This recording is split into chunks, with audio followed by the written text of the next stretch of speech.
Gila, kalau berapa bulan lalu baru sekedar ChatGPT bikin skrip, ada yang bisa bikin video dan sebagainya. Sekarang itu bahkan Telegram aja atau influencer aja udah banyak yang dibuat dari AI. Kebayang nggak sih? Kayak perkembangan zaman itu cepet banget. Dimana kayaknya kalau misalnya kita ngomong 2 tahun ke belakang, belum ada yang nge. 1 tahun ke belakang, belum ada yang nge juga. Tapi sekarang gila kayak itu udah kejadian. Dan sekarang udah ada cukup banyak Telegram yang dibuat dari AI. Dan mereka bukan cuman bikin konten doang, bukan cuma lu lihat konten dari AI yang ngomong atau gimana doang. Mereka udah ngasilin duit, guys. Mereka udah ngasilin duit, udah dapetin duit gede, bahkan dipakai di banyak agensi juga. Bayangin deh, kita aja jadi manusia, banyak kan yang nyari duit susah, bener nggak? Bikin konten susah, bikin ngapain susah, tapi mereka udah dapet duit.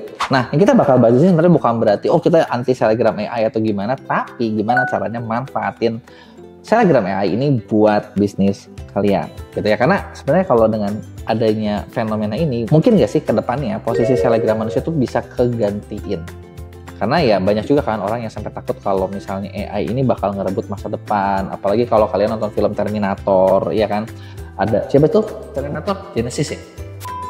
Mungkin kalian ingat adegannya Arnold Schwarzenegger yang bilang I'll be back gitu kan, ya, dan lain sebagainya. Tapi sebenarnya kalau misalnya menurut gue ya, kalau kita sendiri perlu takut gak sih sama AI? Kalau kata gue sih enggak. Karena gini, mungkin gak sih kayak AI itu bakal gantiin manusia? Bisa jadi, tapi sebenarnya paling tepat adalah manusia yang pakai AI itu bakal menggantikan manusia lainnya. Kenapa? Ya kebayang nggak? Kayak otaknya jadi lebih banyak loh, jadi lebih pintar loh, dan itulah mereka yang menang, gitu ya. Nah, terus siapa aja sih list Telegram AI ini? Nah, ini dia nih. Pertama, ada Talasya POV. Follower IG-nya udah 461.000. Buset, kita nyari 200.000 aja susah gitu ya, dia udah 400.000. Lil Miquela, ini yang awal nih, 2,8 juta. Waduh, gitu kan. Sudu, 241.000. Bermuda, 237.000. Blauko, masih kecil nih, 128. Tapi tetap gede, guys. Tetap gede, guys. Terus gimana sih cara manfaatin mereka ini buat bisnis atau UMKM ya? Tentunya bisa banget. Karena kenapa sih?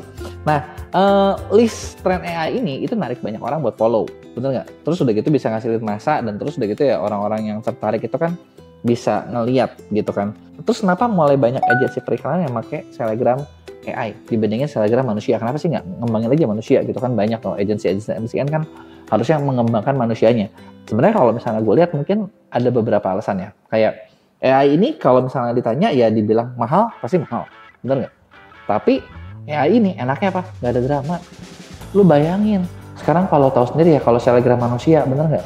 Baru tenar dikit, ntar diminta brand ini, oh gue nggak cocok, gue begini, gue begitu, bener nggak?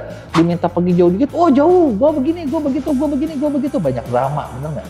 Atau memang dramanya itu sih yang bikin orang mau seneng follow orang kan, manusia kan, bener nggak? Karena ribut-ribut terus di mana-mana. Tapi Telegram AI ini kan poinnya adalah mereka tuh bisa dibilang ya hampir nggak ada drama, bisa di mana aja, bisa bikin kapanpun gitu kan. Terus posenya selalu sempurna. Kalau yang namanya manusia itu kan ya lu tahu sendiri ya, nanti kalau cewek nambah umur berapa tahun gitu atau berapa hari itu ada kerutnya gitu kan, kerutnya dia galau, dia insecure dengan kerut dan lain sebagainya. Jadi mungkin itu adalah beberapa alasan-alasan kenapa sih orang itu mulai pada main ke situ. Terus pertanyaannya gini, berapa sih modalnya buat developnya? Nah ini gue sempat cari tahu, gue sempat cek-cek, dan ternyata ya ada jawabannya juga nih di Google nih. Dan ini tuh gimana level dari kompleksnya, dari yang levelnya low, medium, sampai yang high. Kalau yang high bisa sampai 100.000 US, 100.000 US gue hitungnya 1,5 miliar ya, bener nggak? Mahal apa murah? Ya sekarang kalau mahal atau murah menurut gue relatif sih. Kenapa? Kenapa menurut gue relatif? Sekarang gini, lu bayangin deh, lu ngebangun karir, lu butuh misalnya fitur manusia gitu, sosok yang bisa tampil cakep, selalu prima, selalu on point, perawatannya berapa? Mahal juga, bener nggak? Nggak dirawat nanti kerut, bener nggak? Nanti begini, sedangkan kalau itu kan sekali bikin, ya udah. Mahal sih buat develop AI-nya, tapi setelah itu ya mereka bisa punya, ibaratnya bisa dibilang pabrik atau mesin yang terus jalan dan bisa dipakai di mana aja gitu. Nah sekarang pertanyaan terakhir, kira-kira cocok nggak dipakai sama UMKM? Cocok nggak dipakai di small medium business? Ya sebenarnya kalau small medium business itu menurut gue sih bakal balik lagi. Gimana dengan target market atau si pasarnya? Contoh kayak tadi lu lihat ya, ada followernya yang Lil Miquela sampai 2,8 juta. Misalnya lu kerjasama nih, endorse dia buat produk kalian. Nyambung nggak ya? Tergantung leads-nya si Lil Miquela ini apa gitu. Karena meskipun AI ya tetap aja toh si platform sosmed juga dia punya audiens sekian, rata-rata engagement rate-nya sekian, rata-rata ini sekian, tinggal kalian hitung itu worth it apa enggak, masuk apa enggak. Contoh, pengalaman gue nih ya, gue pernah punya klien yang dia cerita, dia pernah pakai endorse salah satu seleb yang cukup terkenal di Indonesia, komedian gitu ya, dimana buat endorse-nya aja keluar 100 juta gitu kan, buat 1-2 kali post. Dan apakah itu dapat duit? Nol ternyata. Kenapa ya? Bisa jadi memang produk yang di-endorse kan, cuma mempromosikan, bener nggak?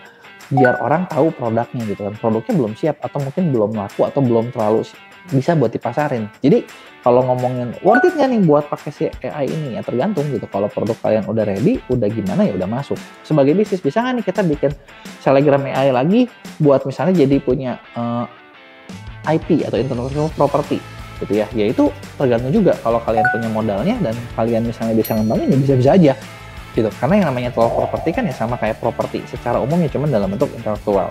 Nah, pertanyaan gue sekarang, kalau misalnya nih kalian punya modal 1,5 M, 100.000 US, kalian bakal pakai buat apa? Mau pakai buat bikin Selebgram AI kah? Ataukah mending pakai bisnis yang lain? Coba tulis di komen.